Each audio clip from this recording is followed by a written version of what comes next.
Cora Halloran dropped her two carpet bags on the dirt of the Thorne Ranch yard, and the sound was as final as a spadeful of earth on a coffin lid.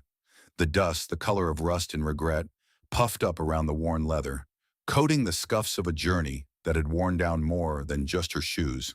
Beside her, her son, Finn, a boy of 7 years who had not spoken a word in the 6 months since his father's funeral, stared at the main house. It was a two-story clapboard structure that had long since surrendered its paint to the relentless Wyoming sun and wind. It stood stooped and weary, like an old man waiting for a final winter.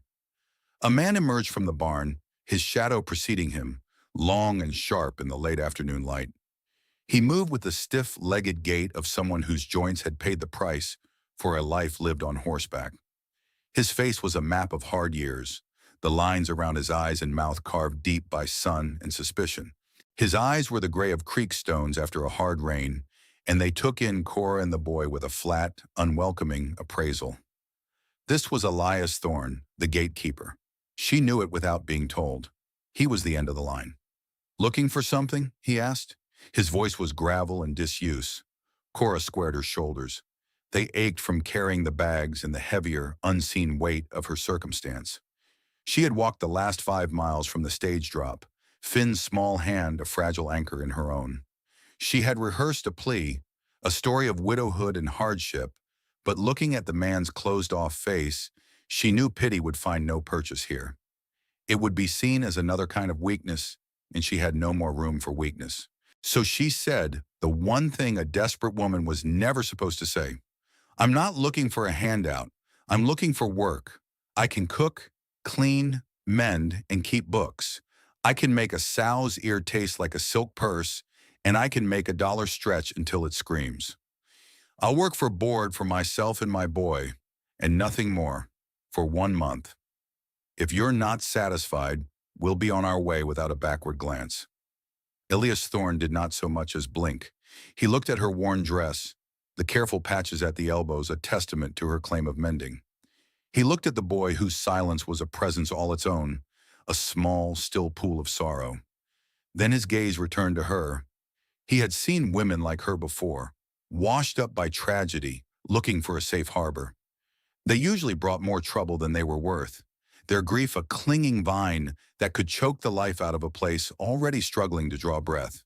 "I've got a hand who does the cooking," he said, the words a clear dismissal. "He can burn water and turn beef to boot leather with the best of them, but he's cheap." Just then, a commotion erupted from behind the house, a string of curses, a loud clang of metal, and then the bellow of a man in pain. A lanky cowboy with a flour-dusted apron limped into view, clutching his hand. "Damn flue pipe fell again, Mr. Thorne. Right on the stew pot. Dinner's ruined, and I think my thumb's broke." Cora's eyes flicked from the injured man to the plume of black smoke now curling from the kitchen chimney. She saw not a disaster, but an opening, a test. She looked back at Elias Thorne, her expression unreadable. "It seems your cook is out of commission. Let me make you a deal. Let me cook one meal for you and your men. Just one. If it's not the best meal you've had on this ranch in a year, my boy and I will take our bags and be on our way before the sun is up. You'll be out nothing but the cost of a few ingredients." Elias Thorne stared at her for a long, silent moment. The sun beat down. A hawk circled high overhead. He was a man who believed in what he could see and touch, in the hard logic of cattle prices and weather patterns. He saw a woman with nothing left to lose, which made her either a fool or dangerous. But he also saw the unyielding set of her jaw, a straightness in her spine that spoke not of pride, but of a deep, foundational integrity. He was tired of bad food, tired of things breaking, tired of the silence in the big house. "The kitchen's in the back," he said, his voice betraying no hint of the concession. "Don't burn the place down." He turned and walked back toward the barn without another word, leaving her with a provisional offer that felt more like a sentence than a reprieve. Cora watched him go, then took a deep breath, the dry, dusty air filling her lungs. She picked up her bags. "Come on, Finn," she said softly, her voice the first gentle thing the ranch yard had heard in a long time. She led him toward the house, toward the smoke and the challenge, her first step on the proving ground. The kitchen was a testament to neglect. The air was thick with the smell of stale grease and souring dishwater. A film of grime covered every surface. The great cast-iron stove, the heart of any ranch house, was streaked with rust and soot, its flue pipe lying askew like a broken limb. The ruined stew was a greasy, ash-flecked puddle on the floorboards. Any other woman might have turned and run. Cora Halloran saw a canvas. She set her bags in a corner, out of the way. She found a bucket and a rag, located the pump in the yard, and began to work. Finn, silent as ever, sat on one of the bags, his small legs tucked under him, and watched. He was her witness, the one constant in her shifting world. Her movements were economical, unhurried, without a single wasted motion. She did not scrub frantically. She applied pressure with a steady, methodical rhythm. First, the stove. She cleared the ashes, scraped the soot, and with the help of a crowbar she found by the woodpile, wrestled the hot, heavy flue pipe back into place, securing it with a bit of wire she scavenged from a broken crate. Her hands, though calloused, were deft. She had managed a home and a small holding for 10 years. She knew the mechanics of survival. Next, the surfaces.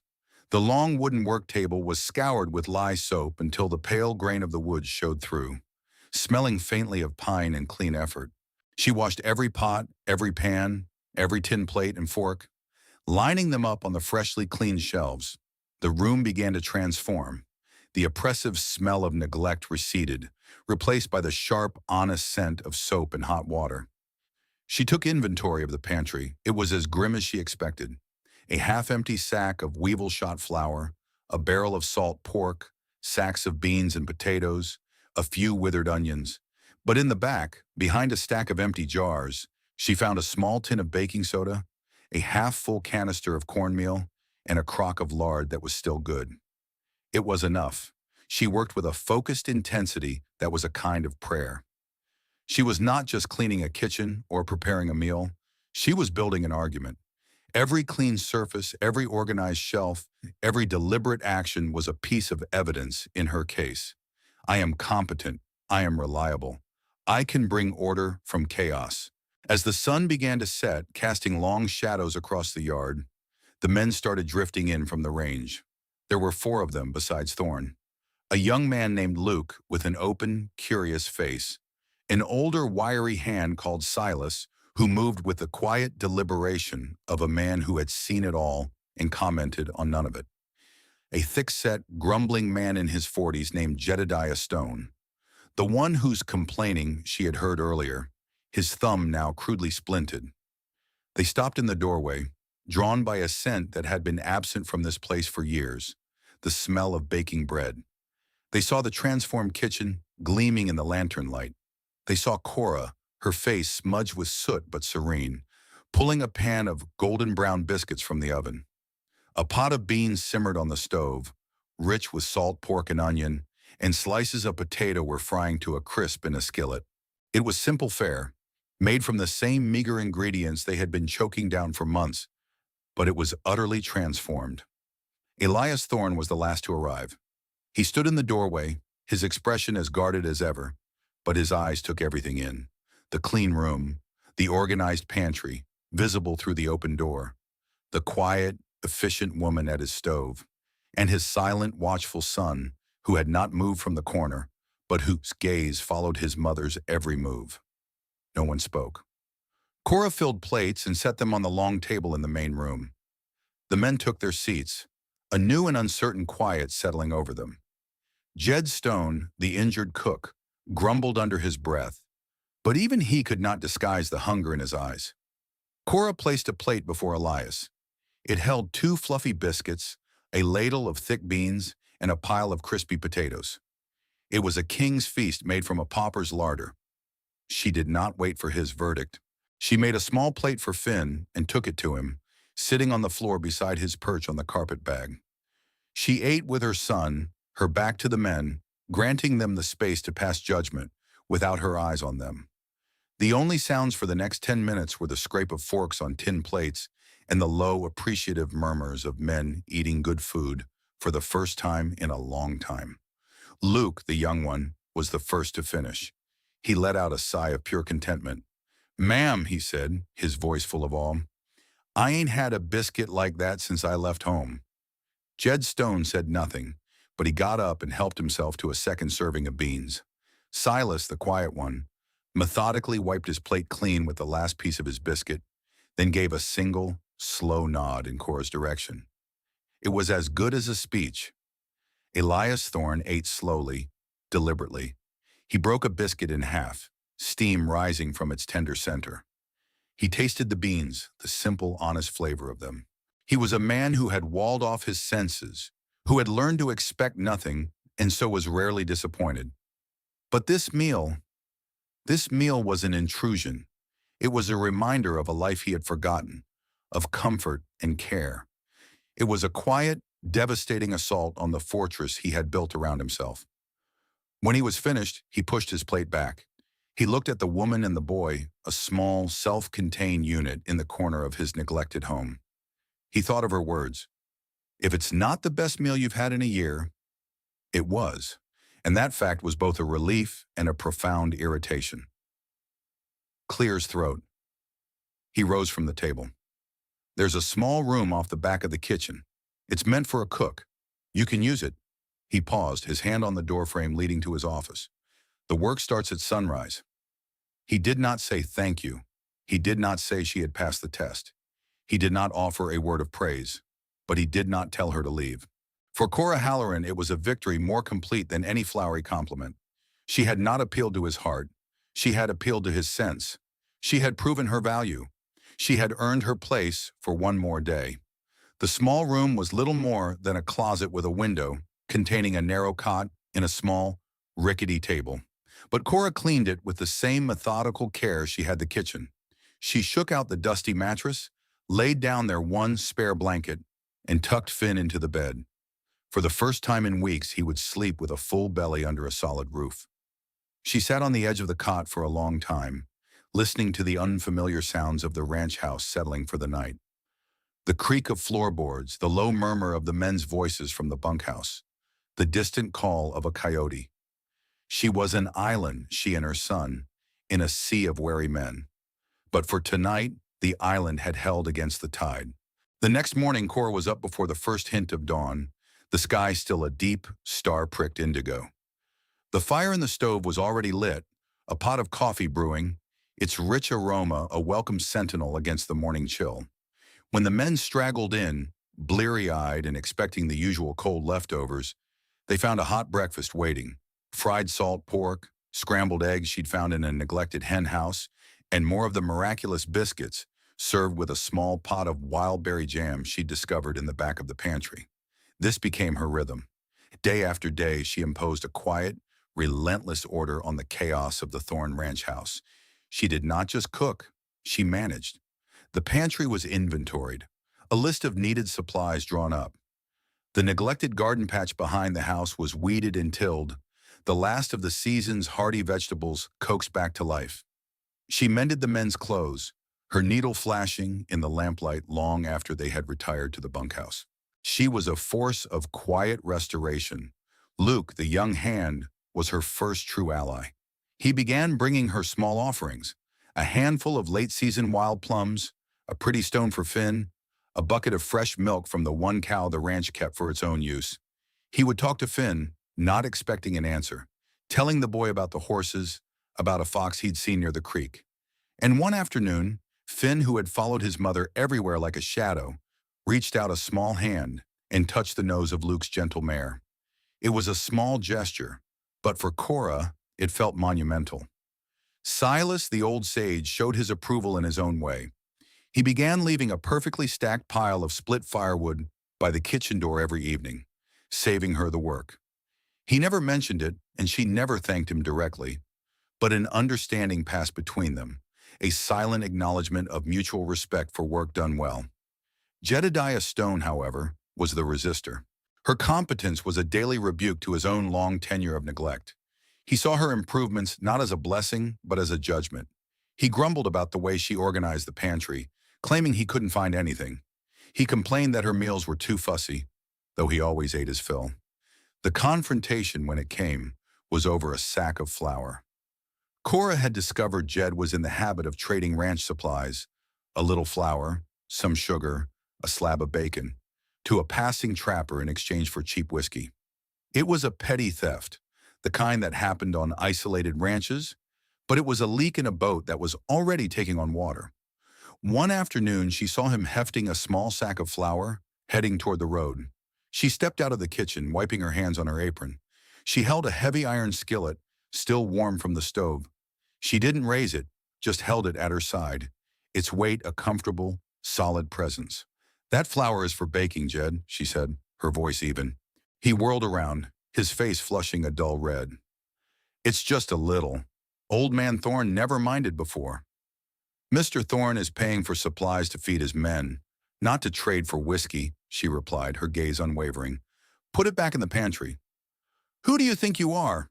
he sneered, taking a step toward her. "You're just a stray Thorne took in. You ain't the boss here." "I'm the cook," she said, her voice dropping, becoming as hard and dense as the skillet in her hand. "And nothing leaves my pantry without my say-so. Now put it back." They stood in a standoff, the silent, dusty yard their arena. Jed was bigger, stronger, but Cora possessed an authority that had nothing to do with physical strength. It was the authority of conviction, of a woman who knew she was in the right and would not be moved from her position. Neither of them had seen Elias Thorne step out of the barn. He had been watching, hidden in the shadows, for the last minute. He had known about Jed's petty thievery for years, had tolerated it with a weary resignation. It was easier than finding a new hand who could at least pretend to cook. He stepped into the sunlight. "You heard her, Jed," Thorne said, his voice flat and final. "Put it back." Jed's bluster evaporated. He looked from Thorne's stony face to Cora's implacable one. Defeated, he turned and stomped back to the house, slamming the sack of flour down on the pantry floor. Elias Thorne looked at Cora. He glanced at the skillet she still held at her side. A flicker of something, not quite a smile, but in the territory right next to one, touched his lips for a bare second. "Seems you have things under control," he said. It was more than a statement. It was a transfer of power. In that moment, in front of the other men who had been drawn by the commotion, he had publicly validated her authority. She was no longer just the cook. She was the manager of his household. The internal resistance was broken. From that day on, Jed Stone still grumbled, but he did what she said. As the days shortened and the first chill of autumn began to creep into the night air, a new routine settled over the ranch. A routine of good meals, mended clothes, and a house that felt less like a barracks and more like a home. The change was palpable. The men's conversations around the dinner table were less guarded. Even Elias Thorne would occasionally linger after a meal, a cup of coffee in his hands, listening to the quiet talk. Cora's work expanded beyond the kitchen. She had a head for numbers, a sharp eye for waste. One evening, after Finn was asleep, she sat at the kitchen table with the ranch's ledger books, which Thorne had grudgingly given her. They were a mess of sloppy entries and questionable expenses. She spent hours tracing the flow of money, her brow furrowed in concentration. She discovered a hidden problem, a slow bleed that was draining the ranch's already meager profits. The bills from the main supplier in town, a man named Henderson, were consistently 10% higher than they should have been. More than that, Thorne was being charged for goods that were never delivered, phantom sacks of grain, non-existent barrels of salt. It was a careful, systematic fraud. The next evening, she approached Elias in his office. It was a Spartan room, dominated by a large scarred desk and shelves overflowing with dusty paperwork. He was staring at a map of his property, his face grim. The ranch was struggling, caught between falling cattle prices and the ever-present threat of drought. "Mr. Thorne," she began, holding out the ledger, "I need to show you something." He looked up, his expression wary. He did not like being disturbed in his sanctuary, but he saw the seriousness in her eyes and gestured to the chair opposite his desk. It was the first time she had ever been invited to sit in his office. She didn't just state the problem, she laid out the proof. Methodically, she pointed to the entries, her finger tracing the inflated numbers. She showed him the discrepancies between the supplier's invoices and the actual inventory she had painstakingly counted in the barn and pantry. She had cross-referenced dates, amounts, and deliveries. It was an unassailable case. "Henderson has been overcharging you for at least 2 years," she said quietly. "I estimate he's stolen over $500. To a prosperous ranch, $500 might be a nuisance. To the Thorn Ranch, it was a mortal wound." Elias stared at the numbers, his face hardening into a mask of cold fury. He was a man who prized fairness above all, and he had been played for a fool. But then his eyes lifted from the ledger and settled on Cora. He had been so consumed by the big picture, the cattle, the land, the weather, that he had missed the rot happening right under his nose. This woman, this outsider he had almost turned away, had seen it in less than a month. "There's more," she said, her voice steady. She pushed another piece of paper across the desk, a list of suppliers from a neighboring county. "I sent a letter with the circuit rider last week.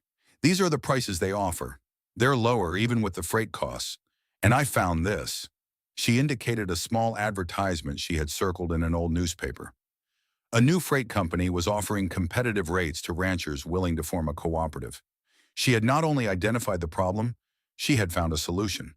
She had demonstrated a level of strategic thinking that went far beyond the kitchen. It was the kind of thinking a partner would do. The shift in his perception was seismic. He looked at her, truly looked at her, not as an employee, not as a widow needing shelter, but as a peer.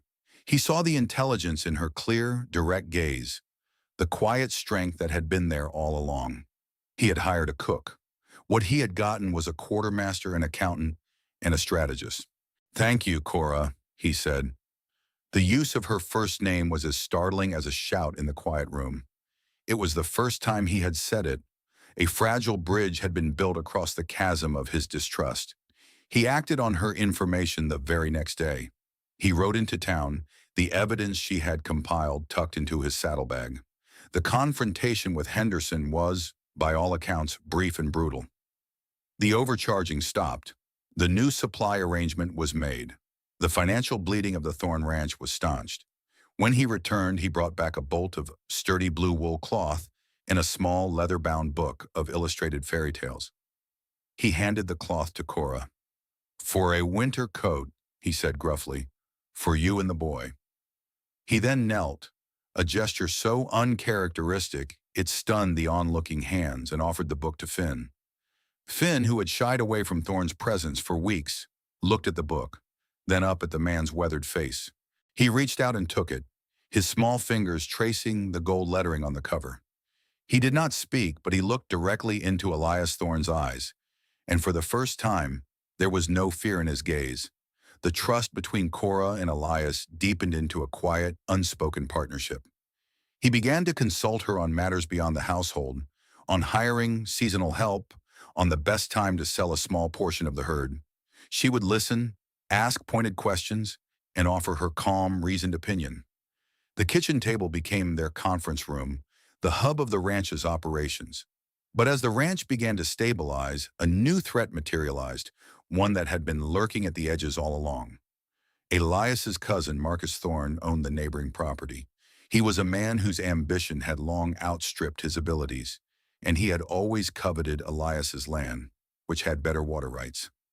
Marcus was a man of entitlement, who saw Elias's struggle not with sympathy, but with avarice. He had been waiting for the ranch to fail, to pick it up for pennies on the dollar. Cora's arrival and the subsequent improvements were a serious impediment to his plans. Marcus was not a man for open confrontation. His methods were insidious. A fence would be mysteriously cut, allowing a dozen head of cattle to wander off. A rumor would start in town that Elias was on the verge of bankruptcy, making it harder for him to get credit. They were small, malicious acts, impossible to prove but designed to wear Elias down. The major crisis came with the first snow of winter. A blizzard, fierce and unexpected, descended on the high country. It was a whiteout, a howling vortex of wind and snow that erased the world. Elias, along with Luke and Silas, had ridden out early that morning to move a portion of the herd to a more sheltered valley. They were now trapped, miles from home, unable to navigate the storm. The ranch was left with Cora, Finn, and the grumbling but now largely loyal Jed. The power vacuum was immediate and absolute. As the storm raged, a rider appeared out of the swirling snow, a ghostly apparition. It was the local sheriff, and he was not alone. Behind him, huddled in the saddle, was Marcus Thorne, his face a mask of false concern. The sheriff handed Cora a sheaf of legal papers. It was an injunction, a court order granting Marcus temporary control of the Thorne Ranch's primary water source, the Lost Creek Spring. The document claimed that Elias had defaulted on a large, long-forgotten loan from their grandfather, a debt Marcus now claimed to hold. According to the injunction, he was legally entitled to divert the water until the debt was paid, a debt so large it would mean ruin. It was a lie, a legal fiction built on a forged document, but in the absence of Elias and any proof to the contrary, the paper held the force of law. "I'm sorry, ma'am," the sheriff said, his discomfort obvious. "The judge signed it. My hands are tied. Marcus here has the right to divert the creek." Marcus's plan was cruel in its simplicity. Without access to the spring, the cattle remaining at the ranch would die within days. By the time Elias returned, his ranch would be crippled, his herd decimated. He would be forced to sell. Cora stood in the doorway, the snow whipping around her, the legal papers cold in her hand. She felt a familiar chill that had nothing to do with the weather. It was the feeling of losing everything all over again. Behind her in the warm kitchen, Finn watched, the fairy tale book clutched in his hands. Jed stood by the stove, helpless and angry. The law, however unjust, was the law. The gatekeeper was trapped by the storm, powerless to act. Marcus Thorne smiled, a thin, predatory expression. "Don't you worry, Cora. I'll take good care of the place. You can even stay on as cook if you like." The condescension in his voice, the assumption of her helplessness, ignited a cold fire in Cora's soul. She looked past him at the swirling white chaos of the blizzard. She was not a fighter, not a gunslinger. She was a cook, a mender, a manager. And she would fight this battle with the weapons she possessed: intelligence, observation, and an unshakable will. She did not argue with the sheriff. She did not plead with Marcus. She simply nodded, her face a calm, unreadable mask. "The storm is getting worse, Sheriff. You and Mr. Thorne should come in for some coffee before you head back." Her response was so unexpected it threw them off balance. Marcus, expecting tears or hysterics, could only stare. The sheriff, grateful for the respite from the biting wind, quickly agreed. She was buying time, though for what she did not yet know. As she served them coffee at the kitchen table, her mind worked furiously. She had seen the loan document Elias kept in his desk, the real one. She knew his grandfather's signature, a distinctive looping script. The signature on the injunction papers she'd been handed was a clumsy forgery. But how to prove it? Elias was gone, and with him, the proof. She took charge. Her authority was quiet but absolute. "Jed," she said, her voice cutting through the tense silence in the kitchen, "the cattle in the home pasture. We need to get them into the main barn, now." Jed, who had been standing by uselessly, straightened up. He was a man who understood orders. "But the water," he started. "We'll deal with the water later. First, we save what's right in front of us," she commanded. He hesitated for only a second before grabbing his heavy coat and heading for the door, a man with a purpose again. Cora turned her attention back to her unwanted guests. The sheriff was warming his hands on his coffee mug, eager to be gone. Marcus was watching her, a smug look on his face, enjoying his victory. He believed he had won. That was his mistake. He underestimated her. Everyone always underestimated the quiet woman in the apron. Her mind raced over every detail she knew about the ranch, every story Elias had told, every scrap of paper she had read in his office. She was searching for a key, a piece of leverage, the loan, the signature, the land, and then it came to her. A conversation she'd overheard between Elias and Silas weeks ago, something about old boundary markers and a dispute with his grandfather's neighbor, a man named Abernathy. Elias had mentioned a document, not in his desk, but somewhere safer. "The family Bible," he had said. Grandfather put everything important in there. It was a long shot, a desperate gamble. She excused herself from the table, telling the men she needed to fetch more firewood. Instead of going to the woodpile, she went to the small, cold parlor, a room used so infrequently that a thin layer of dust coated the furniture. On a small table in the corner sat a massive leather-bound Bible. its cover stamped with the name Thorn. Her hands trembled slightly as she opened it. The pages were brittle with age. Tucked between the pages of the Old Testament were yellow documents, birth records, deeds, and letters, and there, pressed between the pages of Exodus, was the original loan agreement between Elias's grandfather and his brother, Marcus's grandfather. The paper was dated 1852.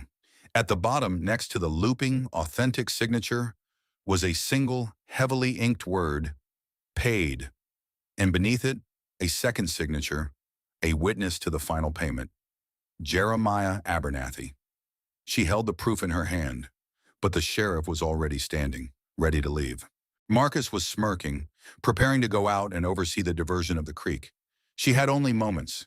She walked back into the kitchen, the Bible held in her hands. She did not shout. She did not make accusations. She walked to the table and laid the open Bible in front of the sheriff. "Sheriff," she said, her voice as calm as a frozen lake, "before you go, perhaps you should look at this." The sheriff peered down. He saw the old document, the clear paid stamp, and the two signatures.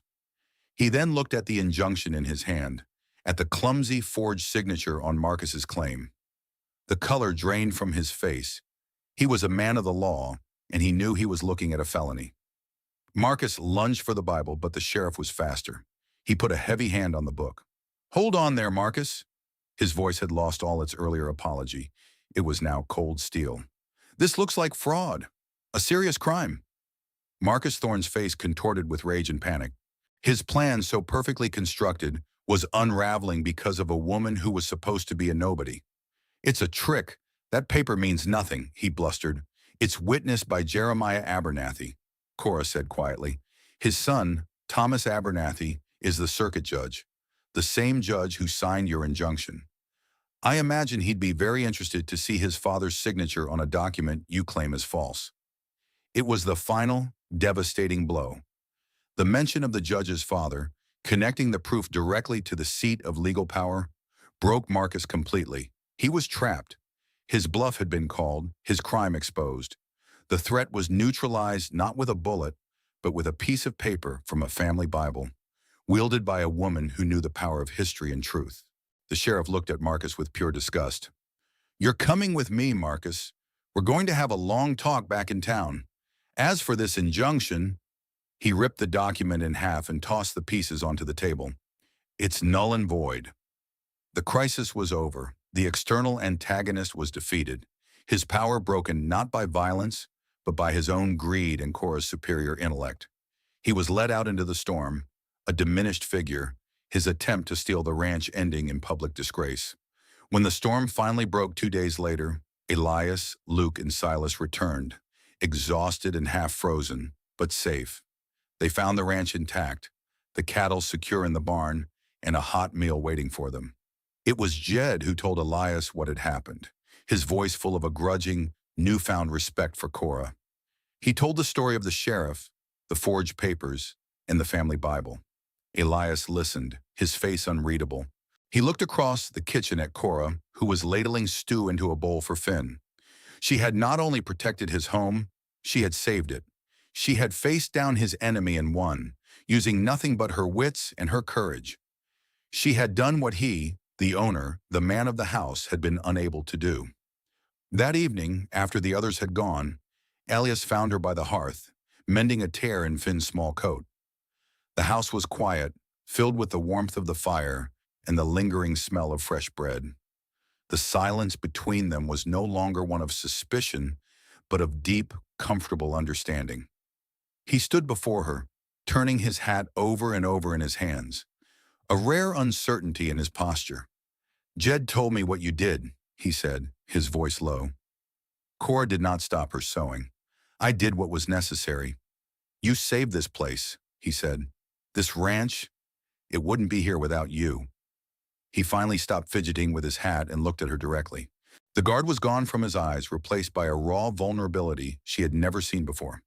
"For years I've just been holding on, trying not to lose what my father and his father built. I was running a ranch, but I'd forgotten how to make a home." He took a breath. "This isn't just a job for you anymore, Cora. Not unless you want it to be. What I'm trying to say is, this is your home too. If you'll have it, it was more than an offer of permanent employment. It was an offer of belonging. It was a proposal not of marriage in the traditional sense, but of partnership, of family, a redefinition of their relationship from employer and employee to two people building a life together on a piece of hard-won land. Cora finally looked up from her mending, her needle still. She looked at this weary, guarded man who had, against his own nature, opened his home and then his trust to her. She looked at her son, Finn, who had fallen asleep on the rug by the fire, the book of fairy tales open on his chest, a look of peace on his face she had not seen in months. He was safe. They were safe. She had arrived with nothing but 2 carpet bags and a silent, grieving child, looking for a place to survive. She had found something infinitely more valuable. She had found a place where her competence was cherished, where her quiet strength was the bedrock, and where her presence had turned a house back into a home. "Yes, Elias," she said, and her voice was steady and clear. "We'll have it." The new status quo settled over the Thorn Ranch, not with a grand announcement, but as quietly and naturally as the turning of the seasons. Cora's domain was the house and the books. Elias's was the land and the cattle, but the lines between them blurred into a seamless partnership. They were 2 pillars supporting the same roof. Jed Stone became her staunchest defender in the bunkhouse. Luke treated Finn like a beloved younger brother, and Silas would often leave a perfectly ripe apple or a strangely beautiful feather on the kitchen windowsill, his silent gifts of approval. One evening in late spring, months after the blizzard and Marcus's failed coup, the scene in the main room was one of profound, settled peace. A gentle breeze smelling of new grass and damp earth drifted through the open window. Alis sat in his worn armchair, not with ledgers or maps, but with the book of fairy tales, reading aloud in his low, gravelly voice. Finn was curled at his feet, listening intently, his face rapt. The boy had started speaking again, quiet, tentative words at first, that grew stronger and more confident with each passing week under the shelter of his new life. He had pointed to a horse one day and said, "Blue," and the single word had been a miracle. Cora sat across from them, a basket of mending in her lap, her hands busy, but her attention on the two of them. The lamplight cast a warm, golden glow over the room, softening the hard lines of the furniture, making the space feel intimate and safe. She looked at the man who had let her in, the boy who was healing, and the sturdy walls of the house around them. This was the life she had thought lost forever, resurrected from the ashes of her past in the most unlikely of places. The Thorn Ranch had been looking for a hired hand, a cook to fill a temporary need. What it got was its heart. What it got was the woman who made it a home.